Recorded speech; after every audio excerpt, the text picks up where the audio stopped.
what we're seeing is the federal agencies, FBI, actually jumping in. Like if somebody's arrested for a protest, there's allegations, they're combing social media, picking stuff off live streams.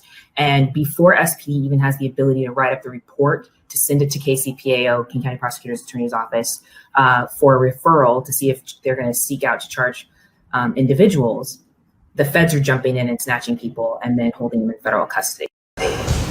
Wow. Welcome back, everybody, to the Morning Update Show. I'm your co-host, Trey Holiday. And as you saw right there, Sade Smith comes with the insight and the information that is so necessary. And now she's joining me on set. What's up, Sade? Hi. Thanks for having me. Absolutely. Thank you for being here. And you were calling it out back then. I want to dive into some of the things as you laid the foundation way back then. You knew this was coming around the pike. Well, I've been representing protesters, and we've been seeing stuff on the ground as far as communicating with people, going through discovery, reading through subpoena materials, and seeing the communications between SPD and FBI personnel. SPD has several officers that work sometimes with the FBI, and it was interest that I'd never seen in cases before from the FBI, and then people who would normally be charged in state court all of a sudden getting taken into federal custody, and the time that they're looking at greatly expanded. You know, this is really unfortunate because when we think about the freedom of speech, protesters being out there because they wanted to make sure that their voices were part of this larger collective voice. I mean, what is some of the advice that you're giving to some of these protesters? I know it's got to be tough for them because they didn't go out there thinking they were going to be facing these insane charges. Yeah, I mean, a lot of things, and this is what the report that Movement for Black Lives produced that uncovered all of this. They talked about how there's been a lot of media discussion and acting like the protesters are, outside influences and people just trying to cause trouble. It's like, no, these are community members who are local, and the feds are interrupting and trying to dissuade people from actually exercising their First Amendment rights. And we think about the huge impact that has. And, we know the history of COINTELPRO now. And the report on that came out in 1975, years after, the program had been instated and was harming our community. And so to see a continuation of this in 2020, 2021, and then, the immediate denial from local officials about it when it's like, no, we know what we're seeing. It's really scary.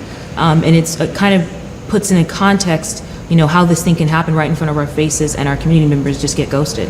You bring up a really good point there. And I think there's some misinformation that, COINTELPRO was something that was only utilized during the civil rights era. But I recently understood how it was really formed, so much of that program, to come against Marcus Garvey. It has deep roots, right? And it's continuing to this day. Can you help us understand how we're seeing some of those very same tactics being utilized right now? Yeah. Well, so when you talk about COINTELPRO in the decades that it was operating, you recognize what it was targeting against, right? Our community actually becoming independent and depending on ourselves and naming and demanding for our liberation. And so you see the same thing. So the liberation movement is a continuation, and COINTELPRO and different, now they have the Joint Task Force, and they have the Legend project that they're operating now, which is involved in some of the protest cases. But it's really like we're literally living in these history books, and we need to be recognizing that, all the misinformation and, Antifa, anti-fascists are out there. It's like, no, these are our community members, and it's erasing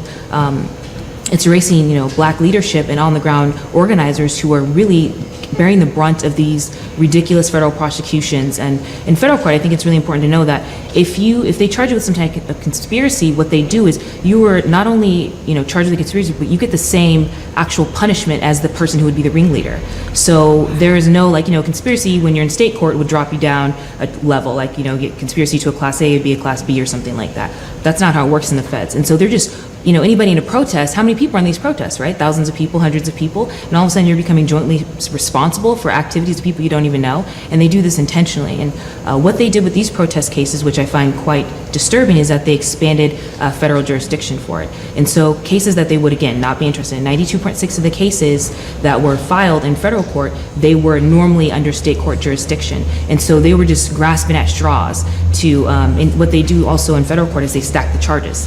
And so people are looking at really long sentences. And so, of course, you're going to plead to something to get out of it. But we didn't see that type of treatment for the January 6th, the insurrectionists. I was looking through the federal indictments for some of those, and they get trespassing. And I was like, there was a whole noose outside the State House, right? And our community is not getting any of that. And I think it's really disturbing. Just to spit out some numbers, of the cases that did have race data, a significant amount of the 89 cases that had race data, 52% were Black folks. And that is a way disproportionate representation. So when we're talking about protest cases, it's not just anti-fascist, or it's our community being snatched and getting ridiculous charges. And it's also negatively affecting and most disproportionately affecting Black men. And so we talk about how this is a reoccurring thing what the US government is investing its resources in, not protecting us, not allowing us to build our community, but policing and federal prosecutions. Oh. Sorry, I'm just going on. No, that is so heavy. I mean, when you're talking about this, I'm literally thinking about people that were out there because people are just tired, man. People were tired. People continue to be tired of the ways that the system, really pins us against one another, that the system really blocks out so many from being able to absorb the beauty of what it could be. What are some of the amounts of charges, like when you're talking about people facing crazy amounts of years, what are some of these numbers that you're seeing in terms of the years that people may be having to face that's making them take pleas? So I don't know off the top of my head any specifics. I do know that the types of things, for example, there's something, a misdemeanor charge, a municipal charge that's called reckless burning. And all of a sudden that's, arson on a federal level, and people are getting months. One of the people that we saw last summer, he was initially charged in state court when it should have been a misdemeanor. Initially charged in state court, so it should have been SMC at most, went to state court, and then they took federal jurisdiction. And I think the resolution was 40 months. And it's like, I represented people in that stuff where people were getting 10 days. But it's like, why when you're associated with the movement? And it's like, you really think about what they're trying to do. They're trying to dissuade our community members from going out in the streets and exercising our First Amendment rights. And so there really is no justice for all. There really is none of that. We are having a real honest conversation about what the racial reality is in this country. And it's very disturbing. Oh, Sade, I mean, you always bring such hard-hitting facts. But it's got to be a lot even for you to deal with. How do you take care of yourself as you're out there on the front lines doing this work? Because I'm just listening to it and it's totally affecting me. I eat a lot of ice cream. I think it's important, always taking care of yourself with community. I'm really close with my family, and that's always, something that centers and grounds me. But I'm always so amazed. I mean, we just got out of trial last week. It was a hung jury, close, so close, 10-2 to acquit. But the officers got on the stand and there were so many lies told, and jurors didn't find them credible. But even with that, it's hard. So I think it's really, I've been combing through the discovery, and there's volumes and volumes of body-worn video from the protests, right? And the brutality from which the officers, I contacted clients and I was crying and so emotional from seeing what they'd gone through. I'm like, I'm so sorry that this happened to you, and you're the one being prosecuted. So while they're doing all this prosecution of us, none of these cops are facing charges, right? Like, you see, how many police murders of our community members have there been, right? Between 2016 and I think 2020, there were 43. How many of those cops got prosecuted? Jeff Nelson only got prosecuted after he murdered 3 community members. The third time, like, well, okay. And there was witnesses and all types of evidence that showed that he was just murdering people. And so that's what it takes for police to be held accountable in any type of way. But our community members just gone. And what's interesting, I think, I just finished the book of Sade, and they were talking about the Panther 21 case and how what they do is they charge you, and then you are in custody for years before you get any type of justice or any type of trial. And when you're acquitted, they just take that time from your life, right? And it's like you're gone for 2 years, and you just go back to. It's like, how disturbing and detrimental to your community would it be if you were just gone for 2 years, Trey? You know what I mean? And they're just the consistency which we see police falsifying information, making inaccurate statements, and just no consequences, what really should be disturbing. And I think what was so powerful about reading the Sade is that the book was published in '87, and I'm still reading this stuff, these lies being told by police, the same activity in 2021, and I'm like, this has to stop. But how do we do it? Oh my gosh. That's one of the things I was going to ask you eventually was, what does it look like for solutions? But before I get to that, just this past weekend, I was in front of the Adult Detention Center, and we were doing a demonstration for the 50th year, of George Jackson, right, assassination. And the ideas of what it really means to have political prisoners. This is exactly what you're talking about here. And our people have gotten to the place, just like that case, of being like, you know what, no, we're going to go into the courtrooms with guns, is what they did at the time. But it's because they keep seeing exactly what you're describing, what that book was describing. What does it look like for you? Because I know you also are working in community alongside other community groups and organizations on what some of the solutions could be. I mean, we talk about abolition, we talk about what it means to really change these systems, create new systems, but what are some of the top things that you think are really resonating with people that make sense for right now? Yeah, at the core of everything, I think it is, divesting from policing as an institution.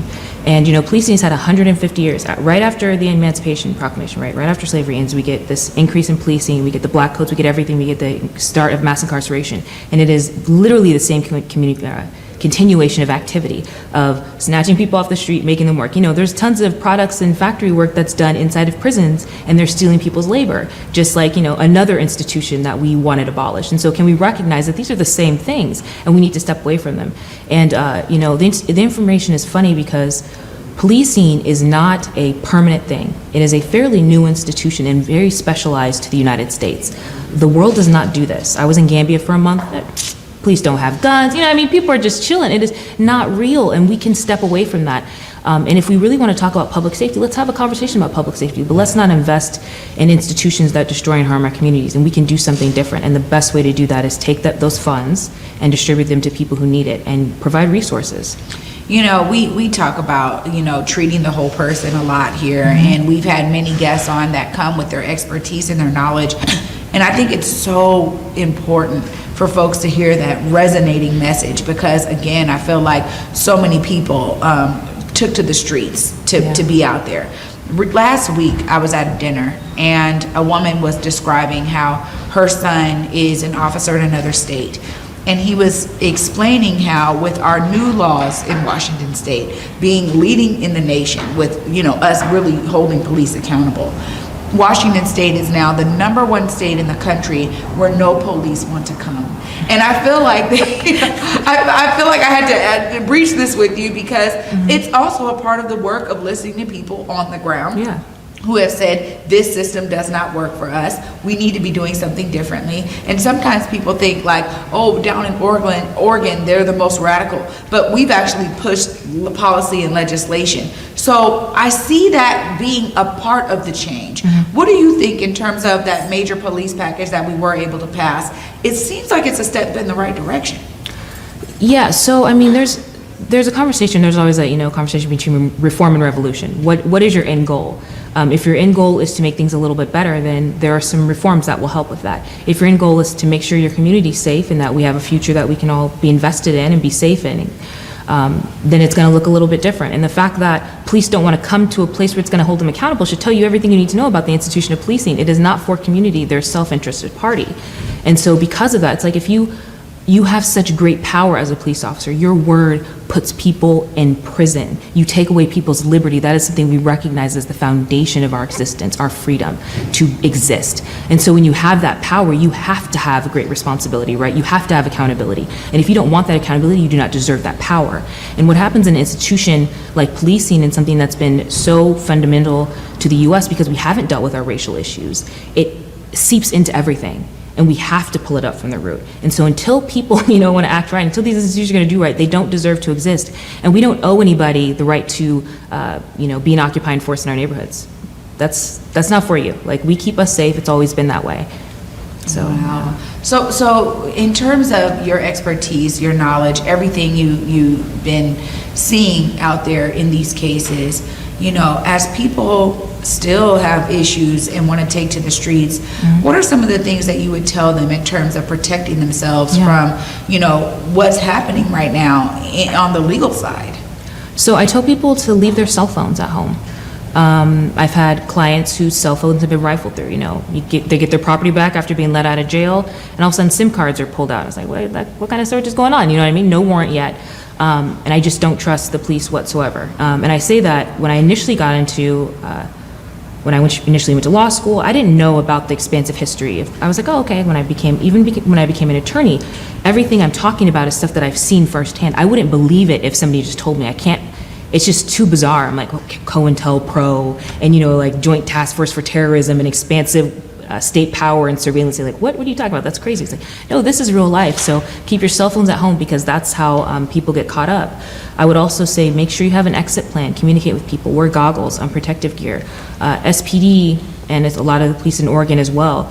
And we saw over, the news in the country last year, just the amount of force that is being used. I've got clients with really significant injuries who were just brutalized. There's no accountability for the police. Police go back, they go back to work and everything's fine.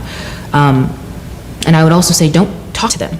And I say this very honestly, do not, if you feel the need to give your name, you can do that. But don't communicate with police. Literally lawyer up immediately. And that really does assist in providing protections for people, because I've seen, recorded statements, but I get in the PC cert, I've only got clips of it. Clips of things that are going to incriminate people or make a problem, for them later in court, but not the entire context of the situation. Police are not your advocates. They're not there to do anything objectively. That's not what they're going to do. They're there to try to indict you on some type of crime, and then pick and pull the information that's going to support their decision to do that. Oh my gosh, so much of your work really showcases that, there's always this conversation about there's still good police out there, right? The idea is that, some people join the force because they're like, this is how I'm gonna protect and serve. How do you find that statement in your, findings, in your experience, in your viewpoint, your expertise? I think about an officer like Officer Cookie, and I always think Officer Cookie is of the community. Officer Cookie cares about the people that are on her beat. Like, she really shows up and shows out for community. But she's like the one example I have, right? But what do you say to that when people kind of try to combat you and say, every police does not want to just murder people. There's still a thing of good police out there. Well, so policing is bigger than just an individual, right? So I think that people, for the most part, have good intentions, but when you get into a system where you are, you benefit or you are punished for certain behaviors, for example, if you report another officer for violating somebody, you're blackballed or blacklisted or, treated unfairly, then that's going to dissuade that type of behavior. So they have the code of silence, and they use that and they weaponize it against community. So what we have to recognize is it's not just individuals, it is a system and an institution with years and years of practice of weeding out people who might actually make a fuss and call things out, and keeping people who are actually going to continue the bottom line, which is to protect police at all costs. So that is no fealty to community. And because of that, we have to recognize that, you might have an auntie or uncle or whoever, kinfolk, that are in the force, but that doesn't absolve the force of everything that it's done to our community. You're just speaking so much truth here. I'm so glad that you were able to come on today and, talk about some things. I said it in the beginning. You were calling this stuff out. You were even saying during the protest, you were telling people to protect themselves because you had the understanding that this is probably what's going to happen. And I remember hearing this and I went, wow, really? Is that really what's going to happen? And now we're seeing it. Yeah. So I just thank you for bringing your expertise onto the Morning Update show today so that we could make sure we dive into this issue and, again, keep our community informed. Sade, if people want to catch up with you, your law firm, if they have a family member that they themselves are in need, you may not have room on your docket, but how can folks contact you? Yeah, so I have a website, thesmithlaw.com. And people can reach out. I am really booked right now.